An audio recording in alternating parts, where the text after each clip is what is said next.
Yeah. All right. I guess we'll have to wait a bit then. It's kind of shitty, but whatever. We have most of the stats to look at, I guess. All right. So this is the RCFM Playoff podcast. We got Mikey in here, Sean, and Penny. Eagles, Pats, and the bum-ass Titans. I'm the Jaguars. Reigning, defending. Just for you, Brad. All right. We're going to talk about some playoffs. Hey, real quick, I'd just like to point out division champ. Nobody cares about a division champ. All right. So, awards. Ronald Jones. What do you guys think about Ronald Jones' 1,700 yards rushing and almost 700 yards receiving for the 15-1 Buccaneers? Todrick. Penny. I call you Todrick because I know you from 2012. Yeah, too long actually. I'm gonna say you got whooped by him this year. You played him? No. I was supposed to play him year one, but our schedules didn't. I missed the time by like 15 minutes, so we couldn't play. So, judging by the looks of it, looks like I dodged the ass whooping. So, but what he's done with my favorite team, the Bucs, is astonishing. I don't think I would have been able to do that with Ronald Jones. More a pass happy guy. So what he did with Ronald Jones is top notch in my book. So the offense clearly runs through Ronald Jones. The way this plays out, it looks like the Panthers is the 6th seed playing at the Cowboys. So if Cino wins and you beat Jared, you might get to experience Ronald Jones. I think this guy makes Cardinals dude happy. What about you guys, Michael? What do you think about this dude? Again, I just feel like I have to go back to the fact that it blows my mind that he was able to produce with Ronald Jones with his considering how I'd say below average his offensive line is at this point in the cycle. It's pretty insane. And I went back a couple days ago to check his stats and see what an entire season of game logs look like for an MVP candidate. You know, never being a user that has had an MVP winner before. And I'm checking now, and I believe he had a streak of 6 or 7 games where he had over 100 yards rushing. Like that's an absolutely dominant performance. And I think had he not, not missing a game, he would have been undefeated. And I think it's really going to be interesting to see how far of a run he makes. I'm not sure who he lost to in his first season because I'm almost positive he made the playoffs season 1, but I wouldn't be surprised to see him in the NFC Championship game. And I'm trying to think of what my early prediction is now for the NFC Championship game, but that's really tough. The NFC, as it is every year, it's really a mix-up. It's almost a coin toss at a certain point, so it's tough to say beyond that. But I can definitely say that I consider him a lock for the NFC Championship game. Yeah, I mean, without a loss in 15 games.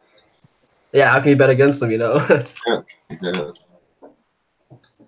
Sean, what do you think about Sir Ronald Jones? I think what stands out, even above numbers, is the fact that he has 670-plus yards and 7 touchdowns receiving.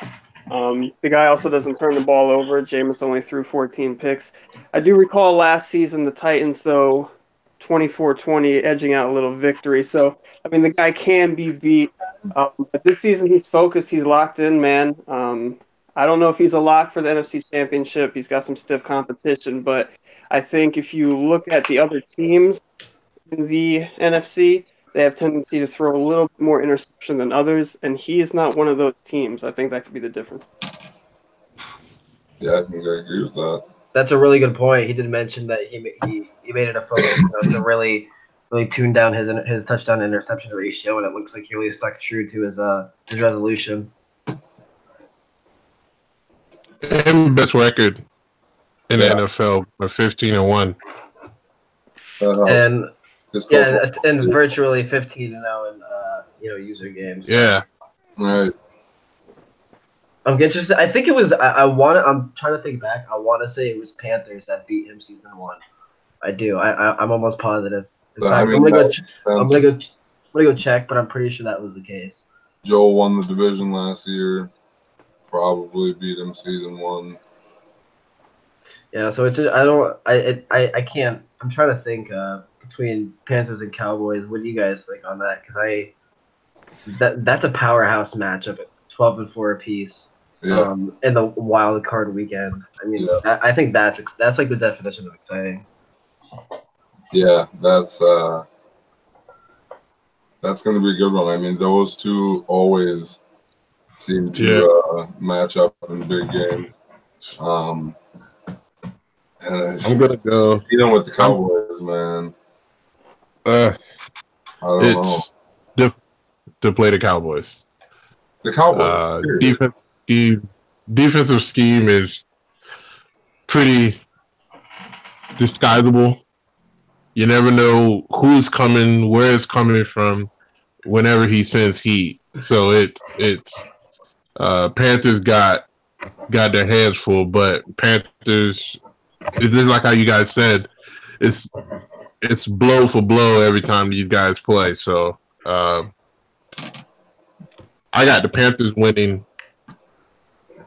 Look at that, dude. Come on. I mean, You taking Cowboys? You taking Cowboys then? I don't know. I think Is he fully healthy? Does he have all his superstars?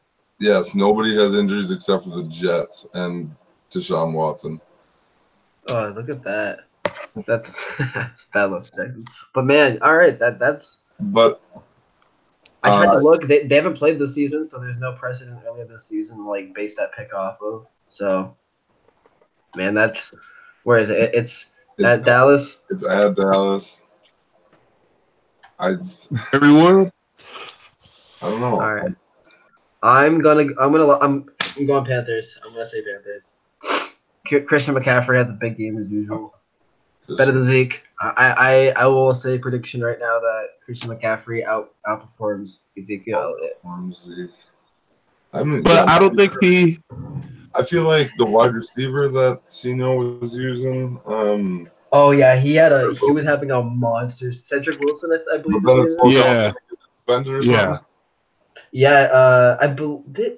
Sean, was Cedric Wilson suspended, or was he just warned from because of the alarming amount of touchdowns in the middle of the season?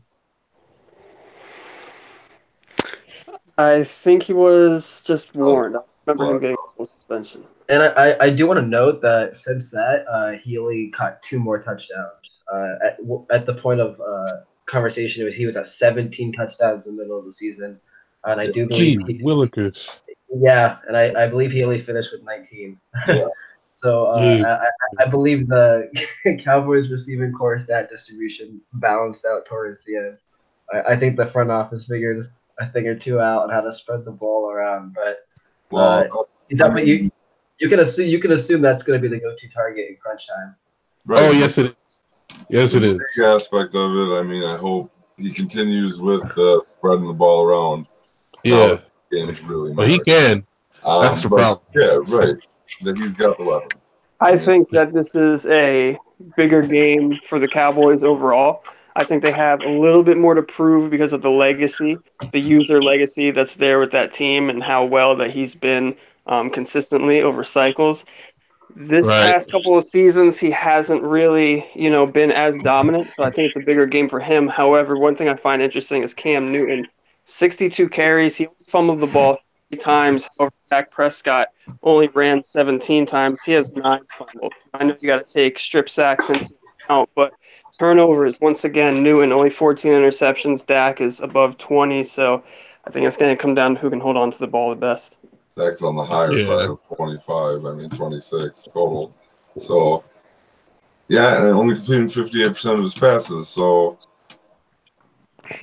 it's going to be who can control the run game, I think. And I just think the offensive line is better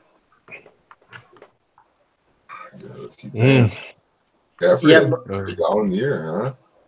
Oh, I- just I- like all the yards and 9 touchdowns. I'm telling you now, watch out for Wilson to make probably the biggest play of the game. That's what I say. I got the Panthers, but I say Wilson makes like the clutch because he gets open. I don't know how he gets open, but he gets open. That's a good point. His release is nothing spectacular. Yeah. On that same note, his spectacular catch again, nothing astronomical. His speed is basically below average for an outside receiver. Yeah. But somehow, at 6'3", he still finds a way to get in open space. Yeah. Because in our last game, I could have stopped him. He was driving down the field last drive. Well, before that, for him to get in range to score, he somehow got open all by himself, out the shower, butt naked, no towel, no nothing, running down the field. I have no idea what happened. 20 yards in every direction, open space, green field, baby. Yeah. So, I mean, I want to see the Cowboys versus the Buccaneers again. I don't know if anybody else watched that game during the season. I did it. I heard it was. It was a great. I heard. So, I mean, that's one of the main reasons I'm picking the Cowboys. Also, Zeke. I mean, and looking at McCaffrey's stats now, he just over barely 1,000 yards. I mean, not the 1,000 yards, not to scoff at, but it's only 1,000 yards. Zeke had 1,600, and he only had 300 yards receiving. So I just don't know. I mean, he went 12-4, but the stats look like the Panthers' offense has been a little stagnant. It's crazy. You guys talk about the Cowboys Buccaneers game, which finished 30-28, obviously in Bucks' favor, and then he goes the next week to host Panthers, and then beats him 27-24. So he won those two games by a combined 5 points. So it's almost hard to say. You can't say actually that there's a lock out of the NFC. It seems razor thin. Obviously came down to the very last plays of the game. But I'm curious to see how much their teams have transformed in the postseason. Because teams usually come out a bit more hot than ever before. So I truthfully think that every single one of these games could go down to the last play of the game. I don't expect, unless George blows me out of the water. I expect. Which I highly doubt. I didn't catch much of the first game, but it seemed like scoring was plentiful. So it was ugly early. I don't even remember, but it was ugly early. I came back, got lucky. Cut still fresh, huh? Needed every second of it.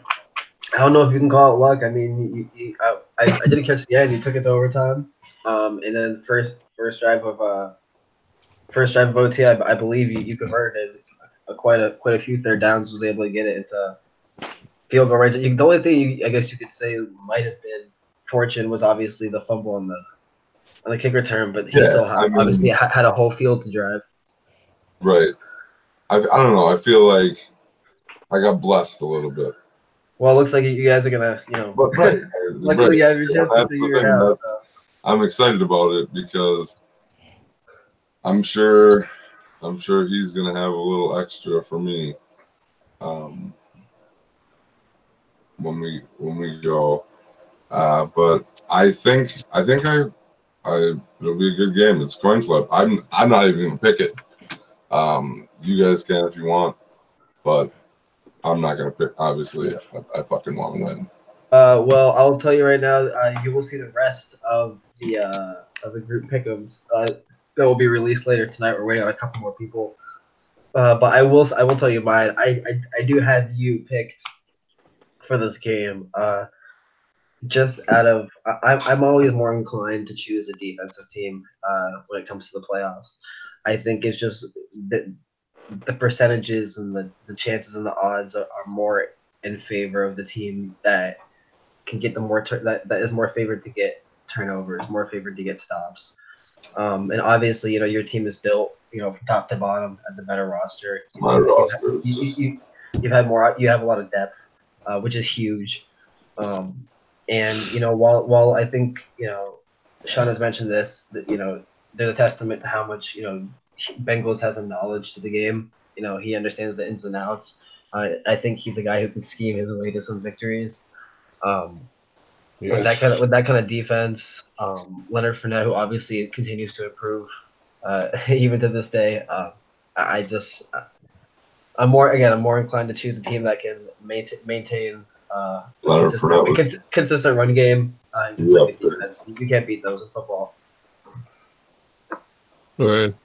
Yeah, I got the Jaguars winning as well, off of the fact of I think Georgia's offense has kind of fell off a little bit. He can still make a play here and there, but I think his offense is falling off. Cause I think it's going to be a defensive game, but I think his offense has fallen off since when I played him this year. I was more worried about his offense, and it wasn't. I think I still lost because it came down to the wire, and he just made the play.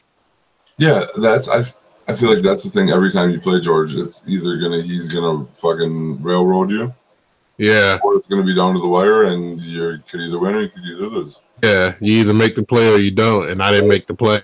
Right. Exactly. It's never. I can't agree more. I played in week 17, and I was winning 17-7 at one point in the fourth quarter, and he attempts a 4th and 10 on his own 30-yard line with 4 minutes left in the game, converts it, scores on that drive.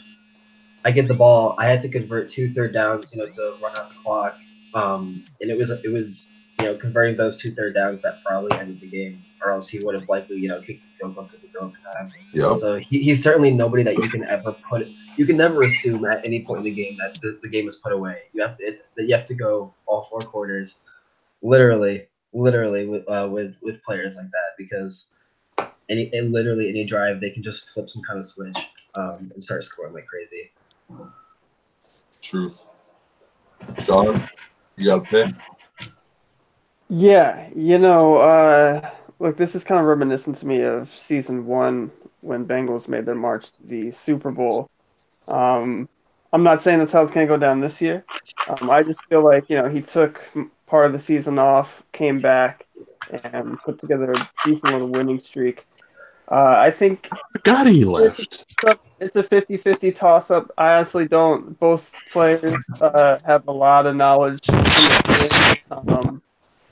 I don't know. I'm going Bengals just to be different, I guess. But I think that's how it's going to go down. We'll see, though. It could go either way. Did he miss games this season? Oh yeah, he missed. I think he didn't. I think 4-4 was when he took over the team. I believe. I want to say he's only lost 3 games since he's returned. Maybe 4, but I believe 3. So he pulled a Tim Tebow. Is that what you're saying? He lost to the Steelers, me and you, Mike.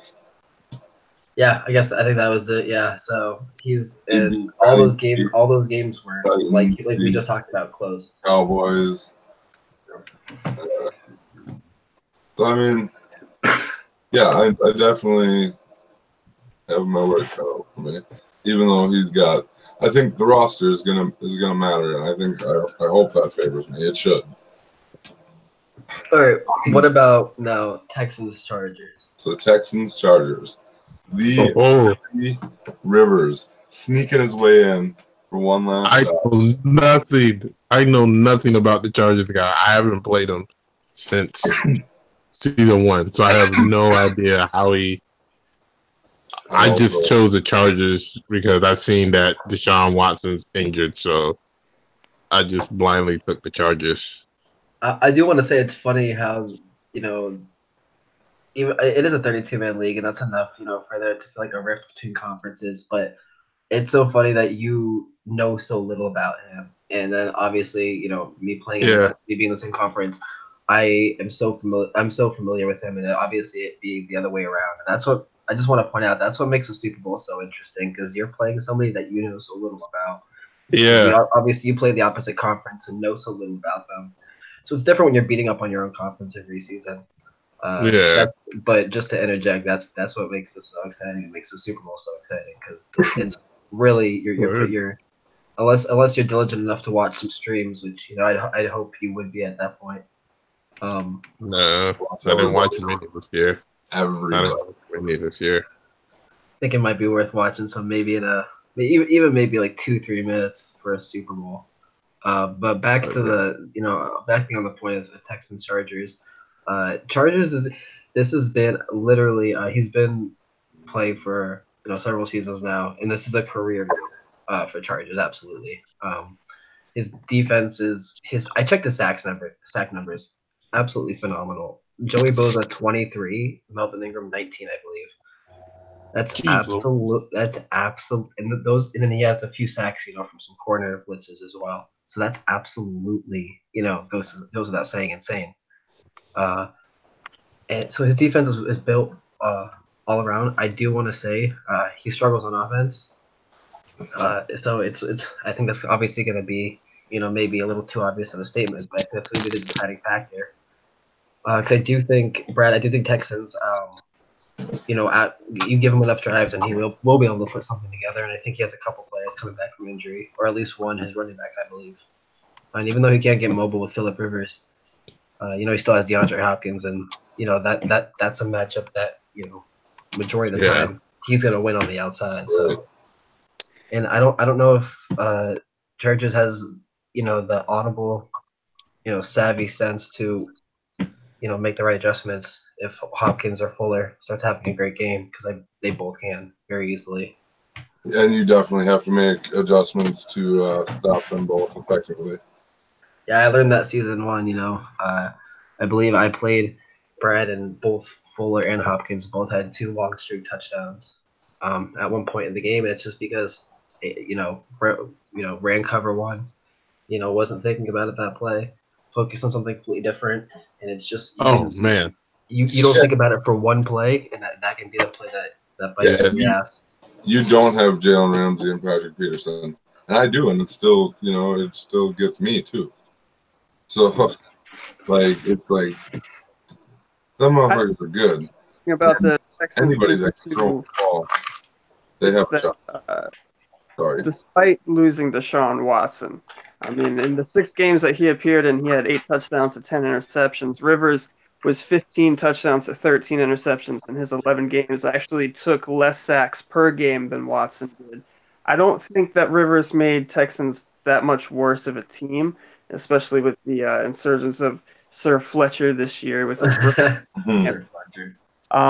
I love Brad to death. I think he's a great player. I'm glad to see the playoffs are always better with the Texans in them.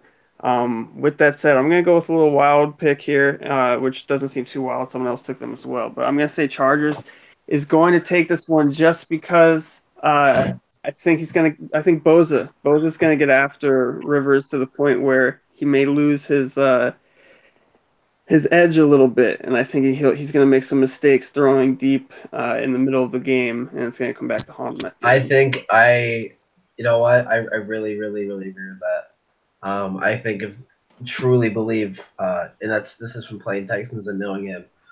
If the passer starts to get there early, the frustration will absolutely set in, and that will 100% affect the play calling. Yeah. Some players just are a little better than others at it. It's sticking with playing slow despite being down, and other people get a little more frustrated and they want to, eat up bigger chunks. They want to get that score tied up quicker, and then because they're not sticking to the game plan, you ironically and paradoxically fall behind. I do think Texans is susceptible to that issue, so. It's very interesting to see if that'll happen early. And if it does, then I could see Chargers pulling off what I think would be considered an upset. Yeah. I played Brad once or twice. I don't think I've played him this season. I think it was last season or season 1, and he threw deep quite a bit, but I think it was just off of the defense I was playing. So. But yeah, it was still a hassle. At the time, I think I did have 2 good corners, which I still do have those corners, and it was still pretty much a hassle because I'm like, I got to worry about Hopkins and Fuller, so it's a tough one. So if he uses them right, he's gonna have Chargers got their hands full. I don't know how the Texans defense has been holding up. I will say since you've played him, he has in a bizarre move for the Broncos acquired Nick Chubb. So Yeah, I do remember that. Yeah, but he has had a lower sack total this year, admittedly. But again, still there, and at any given game could Bradley Chubb. explode. Bradley Chubb, sorry, Nick Chubb. Sorry, confused with the right. I was like, hold on. Nick Chubb, defensive line. I think.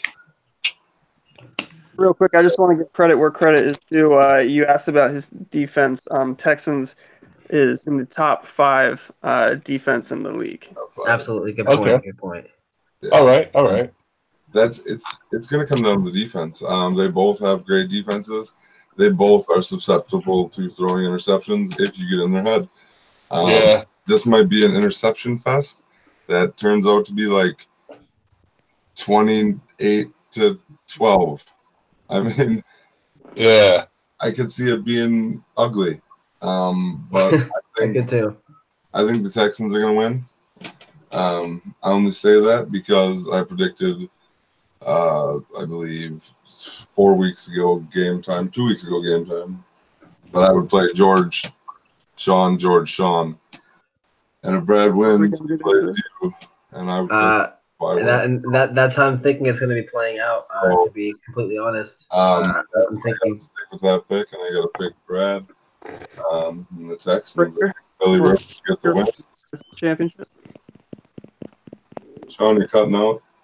You're talking some garbage anyways because you're the type. Oh, we're going to move on to the next game. Just kidding. What'd you say, Sean? It'll be a little tiebreaker if we meet up, and I don't think we will, but if we do, it'll be a little tiebreaker 1-1 this year again. It'll be fun. You said you don't think you guys will meet up? No, the Bengals going to take that game, but it could go either way. Oh, yeah. That's right. All right, so Eagles 49ers at Levi Stadium. All right, so I guess I'll start because I did. All right, first of all, actually, Eagles and 49ers, has that game happened yet this regular season? Or would this be a first time? Curious to see. Oh, shit, that's good.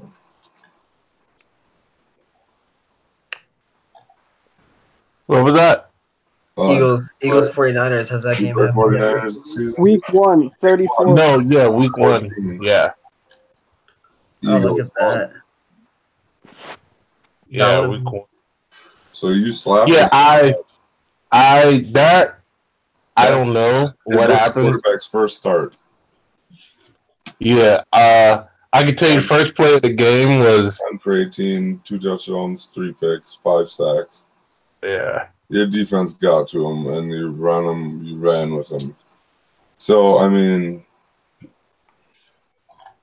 if you can repeat that, playing next week. No.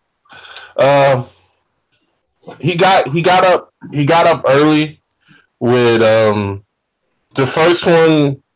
He hit me deep, and I had who was it? Malcolm Jenkins as my deep safety. So you already know how that went with his slow. He got burned, and then I think I went 3 and out, and then on the second possession, he hit me deep again. Well, no, he hit me with a crosser, and I was playing zero coverage, and I misused it and to the house.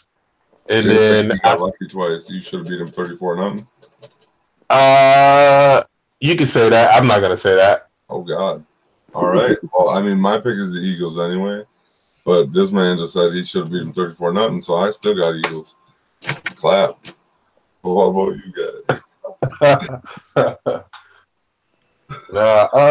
No, it was close, and then it just.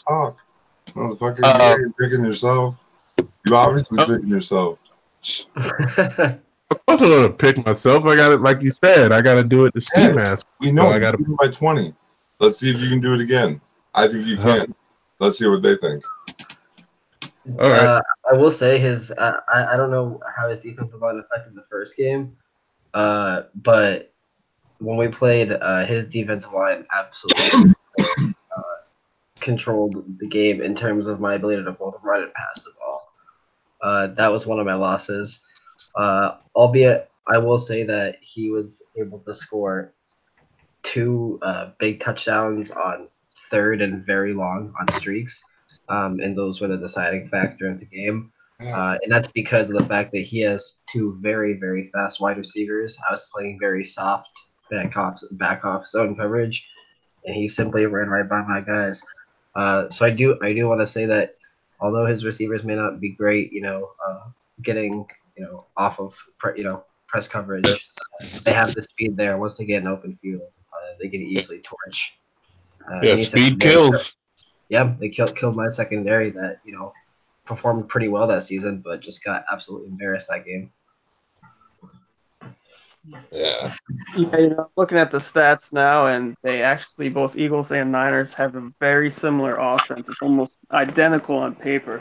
I do think, as well, the Eagles are probably going to take this game. I think they have a little bit more of that 60-minute football in them. I see them advancing as well. 60-minute football is a great way to put it. I think all the teams that are in the playoffs right now are good teams.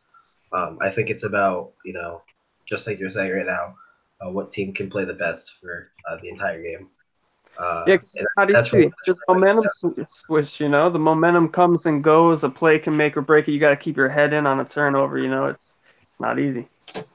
Oh, it's very easy for your play calling to be affected by mistakes, and and once you're in the playoffs and you really have that do or die feeling, that if you don't do this, it could be the end. Again, has that backwards effect. Next thing you know, you're starting your own buses, and that's never a good feeling. No, definitely not. Right. All right. I'm excited, boys. I'm excited. So, all right, we're all in the playoffs in here. Other than yourself, who do you think is going to win the Super Bowl? All right, I'll start. All right. If I'm gonna pick a specific person, I think I could see. I mean, otherwise you can just pick. You can pick the game. I think I can see. In the AFC, representing AFC, who's going to be your Super Bowl? Outside. If I had to pick outside of myself, I think I can see it being Titans, Buccaneers. Titans, Buccaneers. And I think that would be a fantastic offensive defensive game, because I think a lot of Bucs offense runs through Ronald Jones. I think if you can make him play outside of that, and if you can eliminate Ronald Jones to a certain extent, I think you can really control the game. I don't know that for a fact. Obviously, he hasn't lost any user yet. So that's a very, very, very bold, outlandish prediction. I feel like I think I'm gonna stick with it. Playing against Ronald Jones, I think you need to make him go east and west. I think that's about the only way you're going to be successful against him. And I don't know either. I played him last year, I believe, and he beat me. I don't really remember. But there's a stream of it somewhere. I will say it's really hard to pick any team in the playoffs. You're almost just shooting in the dark. If I want to say, I haven't mentioned it yet this podcast, but I do want to mention that I feel like the parity in these playoffs is some of the best, most competitive I've ever seen. And I think it's just a testament to some of the growing skill level in recent seasons. And I think, again, it's really good for the league, and it's going to be really exciting. Well, it's hard to pick any team right now. More of us are here still playing, still trying to get that ring for some of you guys. Sorry. Hey, I mean, what's yours? No, I mean, you guys are striving to get that, and that's a good thing. And this deep in the cycle, I mean, it's fucking January, middle of January, and yeah, football's still going, but we have 31 guys, 32 guys consistently. The Chiefs have been on and off. Yeah, that's certainly a Ferris wheel of owners for sure. Other than that, we've been consistent and we've been rocking, and it's great. And stuff like this is only going to make it better. So, Sean, you got other than yourself, obviously in the AFC. Yeah, I think what would be the best storyline would be the Texans, just because I think the loss of Deshaun Watson, which was by my hand, for the season, having to go with Phillip Rivers and being able to scrap through, and literally coming down to the final couple of games in the season, just being able to get into the playoffs. I think it'd be a crazy storyline if he manages to sneak past everybody and get into the Super Bowl. What I do think will happen in a realistic realm is I do believe it would be the Patriots. Right now, I think almost a redemption year in a way. We know that there's Mikey with school and everything's been busy, and with the first two seasons, I think he's got the game down now. I think he's playing as good as anyone I've seen in this year, and I think having played him twice this cycle, and the first time we played was an absolute bitch. We had to play it multiple times, and the game just wouldn't let us go. But he is, I'd say, kind of going back to what we were saying earlier with the 60-minute football, I think he's one of the most competitive people that we have. And when he is down, I think he's one of the most dangerous people. So when you put some points on the board against him, I think it actually kind of starts to go against you for a little bit. NFC-wise, I do see the Buccaneers, possibly the Bears. I think a good storyline there would be Cowboys, though, because he's also on his little redemption path. Patriots, Cowboys, that's going to be my Super Bowl. It's Cowboys. Cowboys. So hold on. Okay. The world, America's RCFM explodes. Oh my God. Into flames if Cowboys Patriots is the Super Bowl. Oh, record low viewership. Rewind the fantasy world where the Texans make the Super Bowl. Does he start Deshaun Watson or Phillip Rivers? Ooh. He goes Watson.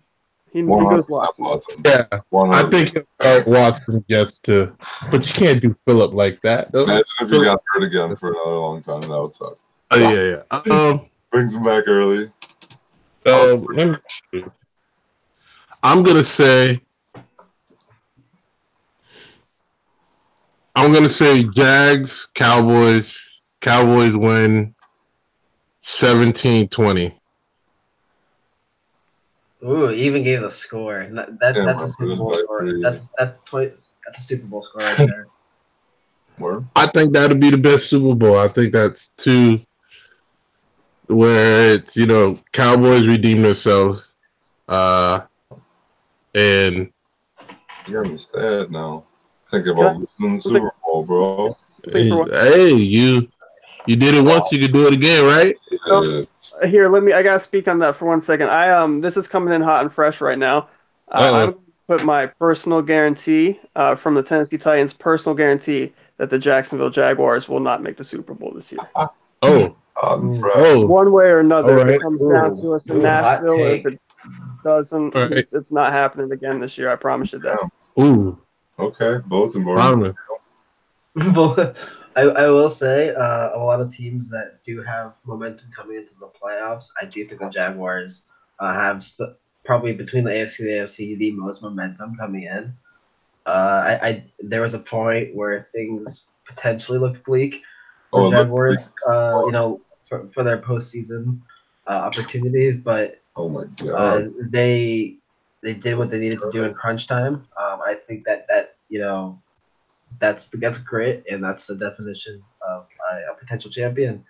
But as we've seen before, momentum going into the playoffs, is not always the right factor. Champion, Michael. What was that? Not potential. Oh, yay! Potential repeat. Yeah. Hey, you're the defending champion coming into this year's playoffs. But we're a week away maybe from a new crown, so it's gonna be exciting. I don't want to lose it. Can't wait to see who it is. Yeah, I'm gonna give everything I got. I don't like even picking against myself right here. No, and you can't. You don't get this far by having that kind of attitude. Truly, you don't. If the Super Bowl has to have me not in it, I hope George is in it representing the AFC, because he beat me. So I hope he beats all y'all too. That's fair. I like that. That's winner logic right there. I'll say it. It's winner logic. That's kind of where my pick came from. Under that same, if I don't make it, then I'd rather my division brethren make it. So okay. I like that. I don't like to pick myself because I feel like it's a jinx. Right. So, but I mean, I agree, man. I don't like talking about that. That's just setting the bar for some kind of disappointment. Yeah. You gotta rest on the laurels after you've done the work. Yeah, exactly. Yeah, I mean it should be set for a nice set of games. yeah. Well, in the NFC, I got the Bears, just because I think it would be fun to watch Artie lose the Super Bowl. Yeah. The Bears still suck. I'm a Pack fan at heart. But no, I mean, Artie got the talent to get there. I think Mitchell Trubisky getting that superstar development. That's crazy. Did he win an award? Or was that Pro Bowl? Nah, I think that's just seasonal. Just got the upgrade for it. Yep, that was just for being in the top 3 in the statistical category. There's other awards for. I thought it was just for number 1, clear cut. Miles Jack. So Miles Jack lost development year 1. After year 1, now he's back to a superstar. What a redemption arc. I mean, but he had a good year 1. It's odd. It's a lottery, man. I think it's because well, cool. You did good 2 years in a row. Now prove it. You can do it another year, and we'll give you your dub back because you've developed so much. I think it's actually the development seemed weird, but it kind of seems to be working out. Like my players develop as well as they play. I like Yannick has 27.5 sacks. He's a 97 overall. That makes sense, right? Yeah, I agree. It's all relativity. Top of their game that are getting these catches, that are having these. I mean, I don't know what Ronald Jones is overall, but he's got a. He won the MVP now, so he's definitely superstar development. Oh, 100%. You'd have to guarantee. But I might have to agree with that, because at first, before you said that, I was trying to think if there's any rhyme or reason. And I think about it now. 95 overall. If they're performing relatively, the best amongst their position group, then yeah, that makes sense. So, I assumed it was just from winning awards. I guess it could be other things. Mears didn't win any awards. Eric Ebron didn't win any awards, but they both saw a dev increase. But I guess they did have statistically good seasons, so you never know. But it's that's again why we play the game. It's the fun of seeing what happens in the postseason, and now some people you could say the rich get even richer. So yeah. I just checked why some players on my team, and 3 players lost their dev, and 1 player got a star dev. So the whole logic thing is crazy. Yeah, it's kind of hard to follow sometimes. Yeah. Bortles lost his dev. Really? What's he at now? Back to normal. He just went quick back up, right? David Johnson's down to quick. I mean, because he didn't play. Leonard Fournette's a star. And he said he got 3 upgrades. Yeah, he got 3. What's he at now? He has to be at 95 something. Down to star. Wait. Hold He's up. only 90. Really? Yeah. David Johnson? No, Leonard Fournette got 3 upgrades. So talk about firepower going to the playoffs. Verk, you got David Johnson? Yeah, bro. Yeah, he does. What the? Talk about 1-2 punch. I mean, he hasn't even been though. He hasn't done shit for me, and I don't need him to. I mean, he's there specifically if Fournette gets hurt or tired. Why not? Okay, so what? I traded 2 second-round picks. I expect my picks to be 30 plus every year. Right. If it's not 30 plus every year, that's on me. I gave somebody a fucking deal. Yeah. But otherwise, I got a 93 overall running back that's on a 3-year contract for 2 second-round picks. What is a second-round pick going to do to me? Not give me a 93 running back right now? You did? That when I take my 90 overall running back that still starts with a monster, because he's tired and I don't want him to get hurt, insert other monster. Wow. Yeah, jungle, I baby. understand. Although to a much lesser extent, a similar train of thought is why I, in week 17, re-signed James White to a 4-year contract at the age of 28, despite having Sonia Michelle, who's young and has been performing. Because you got to keep your depth, and you need it. And and it's amazing. And he performed so well so late in the season that I was like, why should I single one out? And I just keep them both. And they both have. Fun fact, they both finished averaging 4.6 yards a carry. Both had about right around 500 yards, a few touchdowns apiece. And then obviously, James White's a huge piece of my running game. So, I can't let him walk. No. Having that depth is unbelievable. Right. And and to get to where we are, for guys building teams, if you're watching this, depth is huge. One injury can derail your whole season. You lose your starting running back and you don't have somebody that you trust to give the rock to, you're in trouble. So, absolutely. Not everybody could have 290 running backs because there's not that many out there. But, think about the moves that you make. Take a look at these people's names. If they got somebody on the block, hit them up. Sometimes people are going to be a lot cheaper than you think they are. Going into the offseason, people are available. Look at the people Sean added, and look where he is now. He was just lowly 3rd place in the division last year.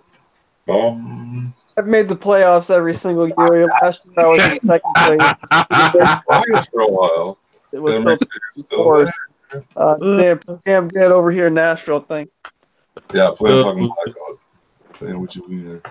AFC South is the jungle, man. It's a brutal division. I gotta keep yourself sharp, and what better place to do it than AFC South? I guess so. I gotta say, having to play Brad, crazy ass Brad, and Vert twice a year, every single year, is both nauseating, but also it's made me a better player. It's made me more aware of certain things in the game, and it's something that that's part of it. It's competition, and every year, as badly as I want to beat them, they also, if I don't, they end up teaching me something about the game. So I don't lose out either way.